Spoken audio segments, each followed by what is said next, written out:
Welcome to the Humble Hoof podcast. My name is Alicia Harlov. This is a podcast for both horse owners and hoof care professionals, offering discussions into various philosophies on the health of the hoof and soundness of your horse. Please check us out on Facebook or at thehumblehoof.com.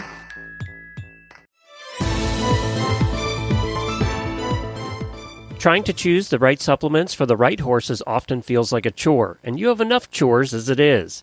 Fortunately, there's Equithrive, whose mission is to make this whole nutrition equation easier on you and much more beneficial to your horses. Equithrive's lineup of pelleted supplements are developed with care, backed by science, and a 100% satisfaction guarantee. Not to mention picky eater approved. Whether you need advanced joint care for your equine athlete, gut, or metabolic support, Equithrive is your one-stop shop for feed tub fortification. Do your horses and yourself a favor and visit equithrive.com. Use the promo code HumbleHoof and get 20% off your first order, plus free and fast shipping nationwide. Don't forget to use HumbleHoof, all one word, to get 20% off your first order at equithrive.com.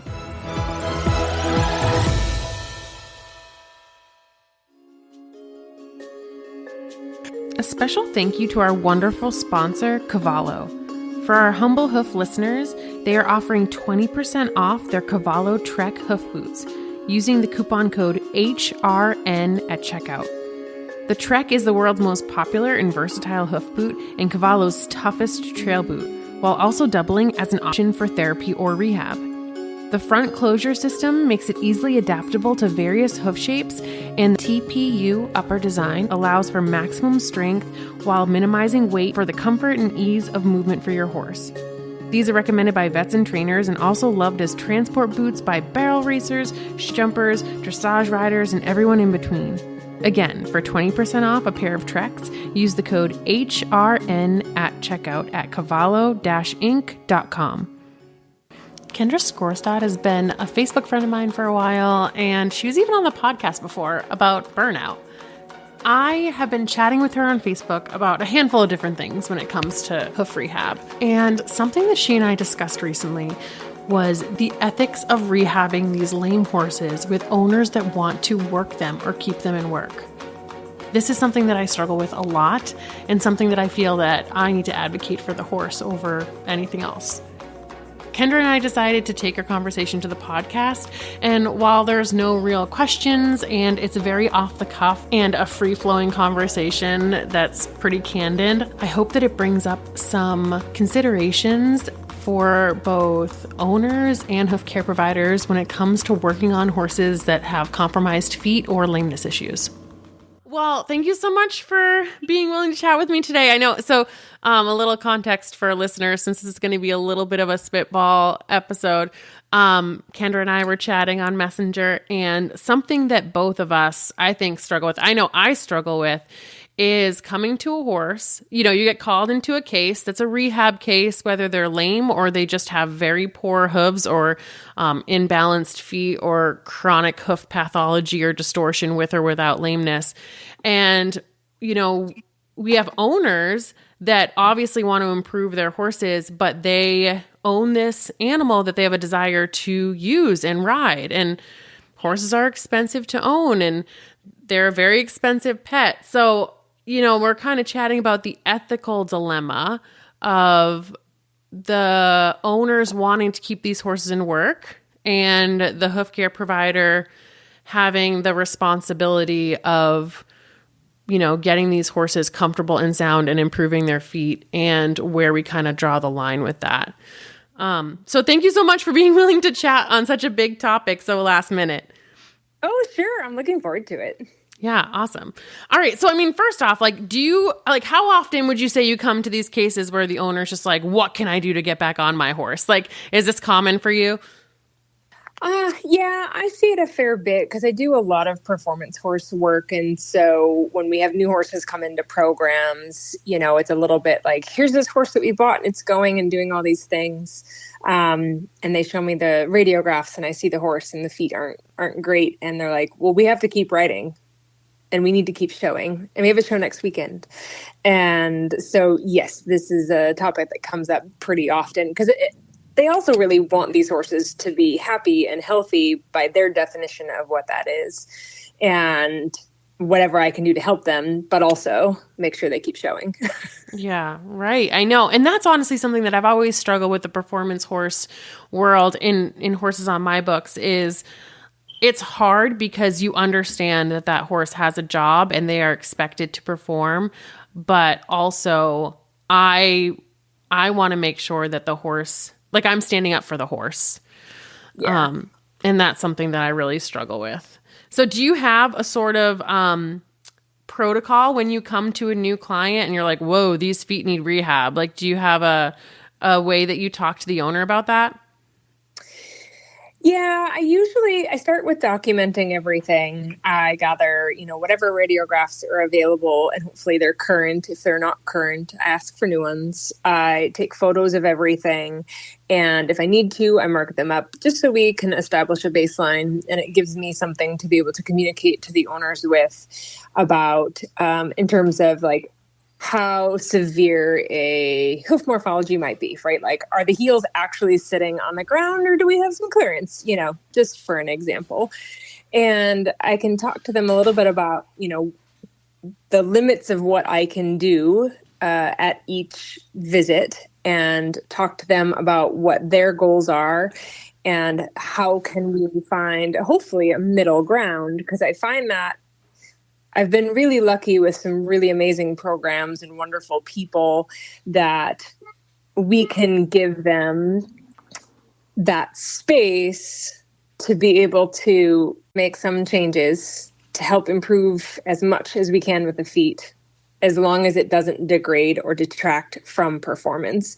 If it's going to, we tend to have a conversation so that we can find a period of time maybe when the horse, doesn't need to be showing and might have a little bit lighter workload. People are going on vacation or it's holiday or who knows, that we could maybe make some more improvements and make changes then. And so I try to talk to them about what their plans are in the immediate future and then a little bit further down the road, and explain to them the limits of what I can do, what I think I can accomplish. And then also, if we're not able to maybe hit those goals that I have for the feet within so many cycles, what do we need to do to pivot? And maybe it's not even something that I need to do. Maybe it's something with the riding, maybe it's something with the body, maybe it's something with, how the horse is using itself. That's causing the feet to not come around the way that I would like for them to. And we try to have those conversations so that we can all be doing our part as best as we can to get the feet to come around so these horses can actually stay sounder and work better. Yeah. And so that was another one of my questions that I'm thinking of right now is just like how many of these horses that you're coming to are typically sound, like the ones that you're having these conversations with, they're typically sound, but they just have not the best hoof quality. Is that, or are you coming to horses that are lame and the owner's just like, well, what can I do to get this horse sound enough to show next week? Are you seeing both? I see both. And I would say that, and this has come up recently in other conversations that I've had, is how do we define lameness? What is considered lame? And I would say for the vast majority of people, a lame horse is a head bobbing horse. But if the horse isn't head bobbing, it's not lame to them. But that doesn't mean that there aren't compensation patterns or that a horse isn't using himself well or that there isn't a problem, but it's still serviceable. It's still doing the job. And so I think that starts to get really tricky. Yeah.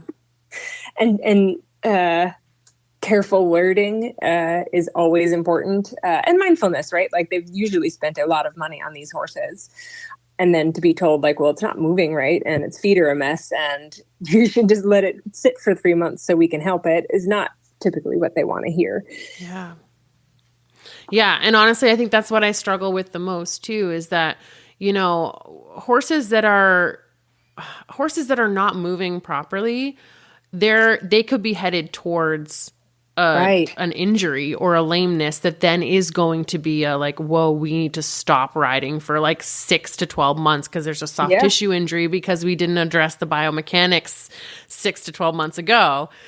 And that's something that I struggle with a lot is that, people are like, oh yeah, they're so sound. They feel so good. And I think there's like two ways of that, right? So there's one that's like, maybe this horse is actually like seemingly comfortable because they're just compensating and they're strong enough at that point to handle all of these issues in their body. But then the other direction is like, how many of these horses are lame in more than one foot so they don't feel asymmetrical or they don't look asymmetrical? And how many owners, or even me, like how many of us are able to pinpoint if a horse is lame in more than one foot, if there's an issue? So yeah, sorry. I didn't mean to stop you. No, I think, I have this really extreme and crazy story. I worked for a person that, I'm trying to be mindful here, for privacy's sake. So I worked for a person that was, thinking Olympics, right? And so we're talking upper level dressage horse, and shoeing schedules were very tight. Vet visits were very tight. Everything was very organized. It was a well-run program. And I think the biggest complaint was like the toes needed to be shorter. I can tell you that radiographically and like palpation of the sole, there was literally no room to take toes any shorter, to take feet back any further. But because the horses were managed so well and they were so fit and the environment was so pristine, that right after we would shoe those horses would move the best that they would ever move. But it only lasted 2 weeks. Wow. And then at 2 weeks, the horses would start to degrade again. And it took me a couple of cycles to like piece it together. First off, you're pushing the very, very limits of trimming and, seeing blood and not seeing blood. And I should have picked up on it sooner, but like, hey, it takes you a minute, right? Mm-hmm. But when you trim a horse too short, it takes how long for a horse to start to feel better? Yeah. 2 weeks. Right. 2 weeks where they have enough foot that like they're not footsore. And between trying to get shoes on the horse, and right, some horses aren't always easy to get shoes on. Some horses, are reactive to nailing, which may or may not have bigger implications. But when you started to look at the bigger picture for this particular horse, she hated nailing. She didn't want to stand still. Like all the signs were there. Everything was there saying that like her feet hurt. And I believe that like she was strong enough and talented enough that she could compensate for the fact that both front feet were trimmed excruciatingly short. And that's why her movement improved so much, because she was actually footsore. Yeah. And bilaterally, but she didn't have a head nod. Right. And it just got missed. And because she was talented and she could sit back and get off her front end, it like never caused a bigger issue that we saw from a different light. And that's an extreme example. That's one horse in thousands. But my point is that even at upper levels, we miss, right? Bilateral lameness. We miss things because it's not overtly obvious. Yeah. Having a hoof rehab facility, one main focus of ours is forage. I want the horses here to have safe, tested forage available 24/7 without the risk of becoming obese. I've spent years looking for the ideal slow feeder for us, and we have found it with Hay Boss feeders. When I tell you that my Hay Boss XL feeder has cut my feeding time by 90%, I mean it, and it might even be an understatement. The covered feeders with integrated slow feed nets allow for all my horses here to have access to hay all the time, which is healthy for their guts and minds. They're also not able to completely binge all at once, because the nets keep them in check. They're available all over North America right now. But side note, if you're in New England, I got mine from Mountain Lane Farm, who delivered it right to me and showed us how to set it up and use it. We can't imagine our lives without it here.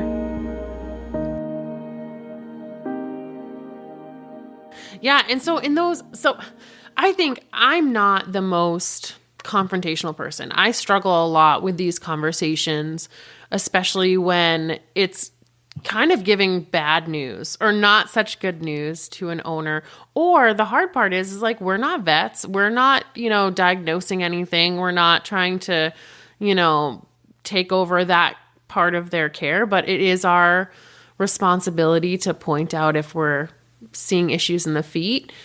So how do you kind of approach those conversations with owners? Like if you're seeing an asymmetry or not, if you're just seeing that the horse isn't moving appropriately, like do you have those conversations or do you just kind of formulate a plan and work to improve the feet in your own way? Like what do you do with those?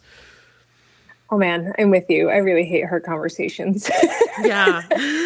Oh, right. Cause like they can get so emotional so fast. So I really like that's step one. I try to like have it not be emotional, right? I meet them with like logic and facts. I show them the data, I try to keep it less about an attack, like having it feel that way and be perceived that way. I think practice, Alicia, is the thing, right? It's trying to figure out where each person is coming from, right? Because it's different for all of them. Maybe it's that person's, last horse that they're ever going to own, and they just want to be able to get to this one show, or somebody else. It's like I put all my savings into this. This has got to work, and I feel like the conversations are different, and I try to listen to what they're telling me and try to present information that they can hear, that they can access, that makes sense to them, that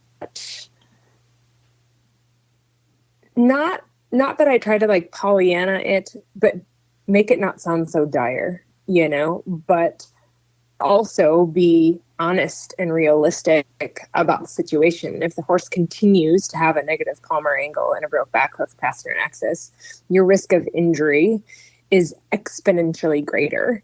And if your horse has already had an injury like that, we like critically have to fix this now, And so I always try to be upfront with people, even though it's hard. And I swear, I feel like I have to swallow my stomach sometimes. Yeah. To say it because you have to. I don't know. I do. I don't know. It'll eat me if I don't. And so I usually try to find a way to have that conversation with people and meet them where they're at and see if like, could we find a middle ground? Okay. So maybe we can't do it entirely your way. Can we find this middle ground that works for the horse, that works for you, that starts us going in the right direction? As long as we all understand the risks. And I think that's a big piece of it, is that I have to at least share with you my experience and what I've seen and the risks that are involved if we prolong this. And then I have to be okay with the decision that they make. Right. Yeah. And I think too, like, I feel like I'm going to be super vulnerable here in terms of my own practice, but something that I feel like I've shied away so much from the performance horse world, or even honestly, I've shied away so much from shoeing, because I feel like owners will often ask, like, hey, I have this lame horse. What can you do to fix it so that I can do X, Y, and Z? Whereas like in my gut, I feel like I don't want to have this horse working, like I that doesn't sit well with me, because in my opinion, I don't want to be a part of this if I feel like it's going to lead to issues in the future. But I say that, like, I don't want to offend anybody who does shoe and gets, shoes a horse and that horse is sound instantly, because I think that takes amazing skill to be able to pick up a foot that has a problem, the horse is not sound, to do something to it in like an hour's time, and then have that horse instantly comfortable and able to perform when it couldn't before. And that is something that is like incredible to me, because that obviously takes an incredible amount of skill. And so I don't want my previous statement to sound like, I feel like I've only said that to a few people and I'm going to just say it on my podcast. Because I don't want people to take that as like, oh, she like hates people that shoe to get these horses to work, because I know that that's a skill that is not easy to attain. I guess that something that I struggle with is like, if I really feel like the best thing for this horse to get it to perform for the next 10 years is for it to have time off I don't want to do the quick thing if it's going to give them a career of another year as opposed to another X amount of years. Does that make sense? Like, do you struggle with that at all? Or do you have like do stuff to the feet and then they're able to heal and continue to work? I think it's a super fun question. So I totally hear where you're coming from. And when I'm talking about shoeing and I'm talking about everything that we're talking about, when I'm shoeing these horses, I am always trying to build a better foot. Always. Yeah. How we get there, how fast we get there might be different. There are few situations where that won't work because the horse needs to be able to perform better. It happens. They're there. And those are the conversations where, let's just say, for example, the horse needs some help with shock absorption for whatever reason. The foot's not quite healthy, but having a pad with packing is, diminishing his performance and what they want to be able to do in terms of ribbons, right? So the only answer to help that horse stay comfortable and get through a show is a rim pad. Alicia, I hate rim pads. Like, I think that they're the worst. And I think that they were probably developed as a means to an end, like get this horse through this thing. Mm-hmm. And I can count the number of times on one hand I've ever done it on purpose to get a show or get a horse through a show. But we all understood that as soon as that horse came home, it was coming immediately back out of those pads and going back into what it needs to be in. So it was a very temporary fix. And so I would not have felt comfortable, and this is where communication and teamwork, I think, is really important. I would not have felt comfortable if they were like, well, hey, it's working. Let's just squeeze a few more shows out for the rest of the season. I wouldn't be comfortable with that, and I wouldn't have agreed to do something like that. And I'm fortunate. I'm at a place in my career where I can say that does not sit well with me. I am not going to be party to just getting you through the next season of shows and then we'll deal with it later, because I genuinely care about your horse and I want what's best for your horse. Like, I believe you do too. And I won't do this. I'm not willing to do this for your horse. And so I feel like being really honest with people and trying to build that common ground that, like, hey, we both really love horses and we both really want what's best for the horse. Here's how we can do this. But I would say that in general, I am able to improve feet with shoeing. And because I work with a pretty large number of horses that are, we're going to say, sound, right? Nobody's head bobbing lame. Maybe movement isn't perfect, but for the job they have, they are sound for all intents and purposes. But hoof morphology isn't great. Heels are bad or whatever. I would say that I have a really high success rate of rehabbing feet. And so for me, it's about my intention. So I can keep horses going because, and going well and better, actually, because I can keep them comfortable and I can improve the quality of the hoof, from everywhere from wall structure to, improving mass in the heels to improving, the digital cushion and the frog, all of it, and the parameters for basic support around center of rotation. I can do that in shoes. And then actually what's really fun is we do get them better. And then some of them, we pull their shoes off and then they can go barefoot. Yeah. But if we would have just tried to get them barefoot first and then rehab them barefoot and keep them going, that doesn't seem to always work out very well. Those horses would have probably needed time off while we let their feet rehab. And we have those, right. For whatever reason, maybe they're in off of an injury or something, and we'll go ahead and pull shoes on feet that aren't perfect, depending on the degree of problems that we're having. And, go ahead and pull the shoes and rehab them without the shoes. But those are, I think, are special circumstances. That's not the norm for me. The norm for me is to be able to improve the hoof quality significantly with shoes and keep them working. Yeah. And I will say, it's like a whole nother topic, but I think that the healthiest feet that I have are horses that are in work. And it could be, I mean, part of it could be that, you know, they're moving so much more than the horses off property that I see that are just standing around all the time. They're retired. Their whole life is cushy. They don't have to utilize their body in any which way.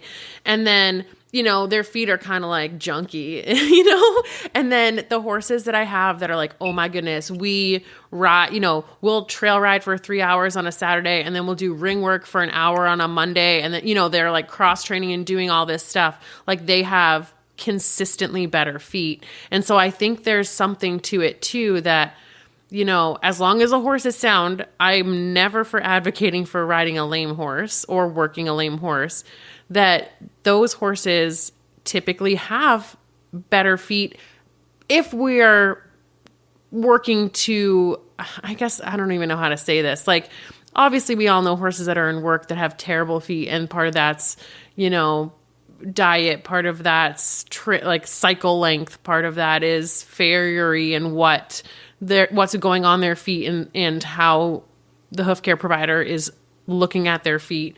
But as long as we're, you know, all looking for those same things that you mentioned, like, you know, making sure that they have healthy angles and giving them as much mass as you can, you know, those are going to be the feet that are going to be healthier on horses that I trim. I don't know if you've seen that too. I don't know if do you work mostly on performance horses? Do you have any to compare to ones that aren't in work in terms of hoof health?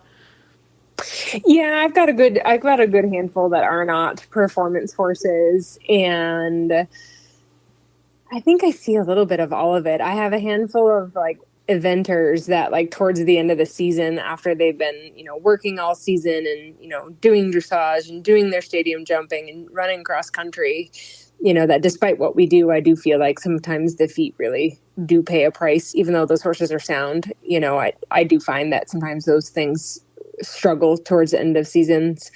I've had horses that aren't maybe 100%, but like they've got enough going on and there's enough physical tension and mental tension that like the feet just aren't like, they're not bad, but they're not as good as you feel like that they could be. Right. Yeah. And then something changes, and, you know, maybe someone's out of town for a couple of weeks, or they decide to retire the horse, and the horse is now just doing nothing, and it's hanging out in the pasture or their dry lot. And all of a sudden the feet are just so much better. Yeah. You know, I think all that tension leaves their body and they decompress with all that stress. And while their problems aren't resolved, I do think that it plays a role in how well the feet grow. So I feel like I see all of it. I don't think I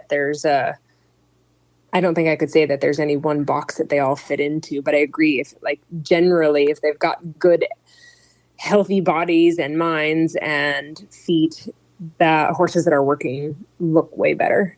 Yeah. Yeah. And so I guess my point of bringing that up is, like, you know, if we can keep a horse moving well and in work, I could totally see your point of you're getting these feet to rehab still, you know, like they're able to rehab because you're being mindful of what you're doing to their feet, but also because maybe they're able to work through their, you know, improve their body issues through proper training or whatever. And that's something like the whole body issue stuff. That's something that I would love to learn more about, know more about. And that's something that I know is so, so important.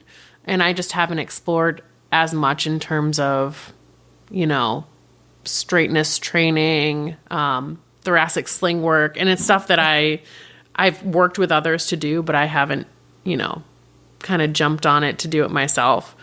Yeah, sorry, that was a tangent. No, but I think it's all related. And I've definitely seen, so, right, we all have our different ways of doing things. And I would say that in general, I wouldn't even call it a method. I feel very strongly about the word method when it comes to trimming, because I feel like all of them work sometimes, right? Mm-hmm. Absolutely. And so, but the way that I approach feet, my method, my thought process, I'm using method loosely here. I usually get feet to turn around. And have better parameters on all fronts. And if they're not, that's information to me, about stuff that's going on in the body. Either that's how they're working or how they're using themselves or their posture, which I think is super fun, because then I can talk to my clients and be like, okay, hey, so I usually have success doing this, and hey, it's just really slow and it's just not coming around. I think that if we looked into a couple other things in the body, we might, be able to explore that and see if we can help the hooves further. And I've been so, it's not surprising, but it's so fun when they do that. And then they come back and tell me, oh yeah, we found X, Y, and Z. Yeah. And then they address those things, and then the feet start getting better. I had one horse that was low foot was really low. And then the horse was over at the knee, and the owner always had focused on that limb. But when I started the horse, the way that I set it up, the foot started to come around, and the horse was not as over at the knee as it had been. It was doing better. And I would say, 4 or 5 months in, it totally flatlined and started going backwards. And so I did wedge that foot because it was so low palmar angle. And everyone's like, oh my God, it's the wedge. The wedge is causing this. I'm like, the wedge isn't causing this. I wedge horses all the time without problem. Something else is going on with this horse. And it wasn't long before they discovered that there was a suspensory tear in the diagonal hind. Oh, wow. So to me, I was like, well, that was really cool. I mean, it's not cool the horse got hurt, right? But it was information. The thing that usually works and I find success with started to and then didn't. And I had said, hey, we've plateaued. I think there's something going on, that the horse wasn't lame yet. And then it got the injury, which was fascinating. I had another horse that, oh man, I struggle to get his feet to look the way I want. It's the horse that nobody is ever going to be able to make Instagram worthy, because yeah, we all have those. It's just, it's just like the feet are just not the thing that look good. And we kind of chased this rabbit for a while. Like, why can't we get it to come around? I mean, I have marked up his feet. I have mapped up his feet. I have pushed every millimeter in every dimension to get his feet to fit, to get his feet right. And couldn't. And this horse always had a super parked out posture. And I always found that really odd. And finally, I don't know how long it was into this, after chasing, I don't know how many rabbits to try to figure out what was going on, I finally said, I think that there is another reason why the feet aren't coming around, and he's standing parked out. And I've seen other horses do this. I think you need to look at the back. And they took back x-rays and they found kissing spine. Wow. So to me, when I feel like I have a process that works the vast majority of the time, when it's working and then things go backwards, or when it's not working, it's information that I get to share with people about, hey, like the feet, they belong to horses, and those horses' bodies impact how the feet grow. And it gives us talking points for them to be able to explore other things in the body to see if we can't also, help the feet and, investigate causes higher up. Yeah. I mean, the feet don't live in isolation. Absolutely. Nope, they don't. Yeah. And honestly, this is, again, a little off topic, but along that same vein, one of my not favorite things to be right about, because I never want to be right about something that's wrong with a horse. Yeah. But when I pick up a foot and I'm like, this horse has PPID, not even a founder foot, not even a no rotation, no laminitis. But if a foot is not responding and, all, like you're saying, you do all the typical things, I was just like, this is a metabolic foot. This is not growing the way that I think it should grow. And when I come back in 4 or 5, 6 weeks, whatever, it does not look the way that it should look in 4 or 5, 6 weeks, whatever. And the amount of times that it's come back as positive is it's sad, because you don't want to be right about something like that. But, we, like you're saying, we look at so many feet and we see things and how they turn out. And obviously every horse is an individual, but we start to pick up on patterns, So yeah, absolutely. I think you saying that brings me back to like the earlier topic of like farriers get pigeonholed into we work from the hairline down, we just do the feet, we show up. In some cases, nobody knows we're there. We just do the feet and we leave, and then they continue riding, and like life is hunky dory. But God forbid the horse takes an offset; it has to be the farrier's fault. And I think that we probably see outside of the owners or the caretakers horses more often than any other professional, and we pick up so many legs. We feel so many bodies. And while we may not be body workers, we maybe not be Olympic level riders, we absolutely have a database of what things feel like when we pick a leg up, when we, ask for the horse to shift its weight and how it responds. Mm-hmm. And I think that if we could help horse owners understand what a wealth of information we can be, we don't have all the answers, but we can provide you with information that might be really helpful. I actually just had this happen. A horse I was trimming.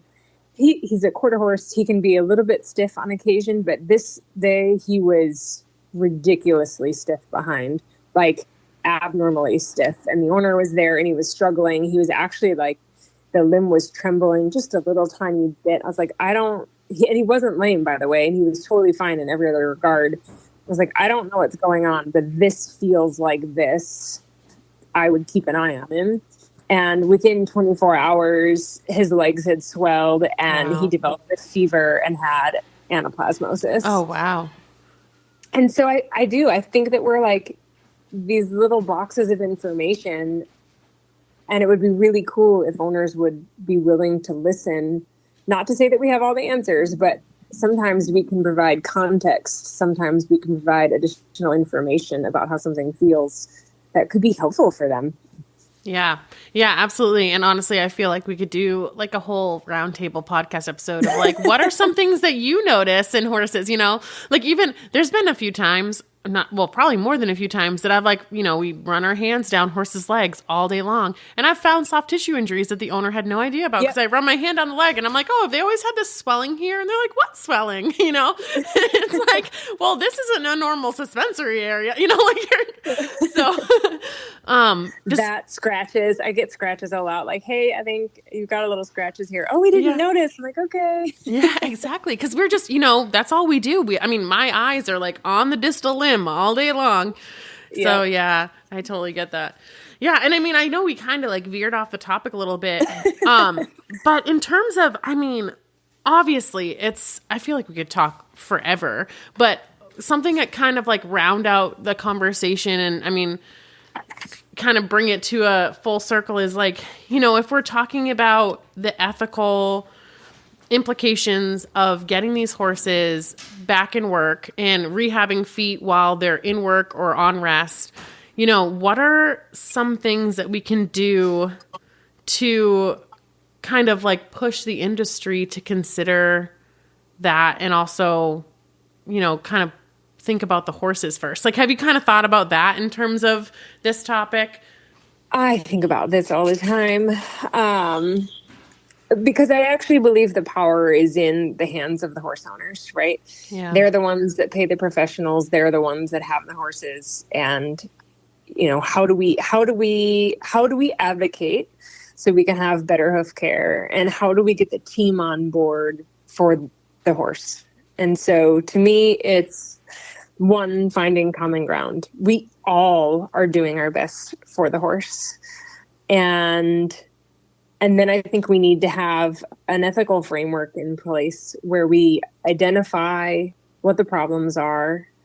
We identify what the ethical issues are around trying to solve those problems and determine the scope with which we can explore ways to improve the feet and what works in different types of environments, different programs, and come up with options for resolution. Because I don't think that there's a single road to Rome. There's many, and how we get there, I think is going to look different for everybody. But I think it does require having a team approach that is horse centric, not finances, not the show, not the other things that don't matter. Like the horse should get the final say. And I don't think soundness is the only metric we should be looking at. I think that every time we can get the horses to have a positive, neutral posture and positive hoof morphology, sets that horse up for success, reduces chances of injury, which I think is actually what everybody would like to have, is not have their horses break down, and so we can never have a crystal ball to say you'll never have an injury if your horse fits into the ideal model. That's not realistic. But I think that the chances of injury go way down when we can take into all of the factors into consideration and work towards having a better hoof capsule that is supportive for that limb on that horse as much as possible. Yeah. And I think one thing you mentioned for sure, like the hoof morphology, I think that's a good way for farriers and owners to keep track of, like, yes, this horse is sound or this horse is going better, Yep. but is this good long term? Like, how are we monitoring what the feet are doing?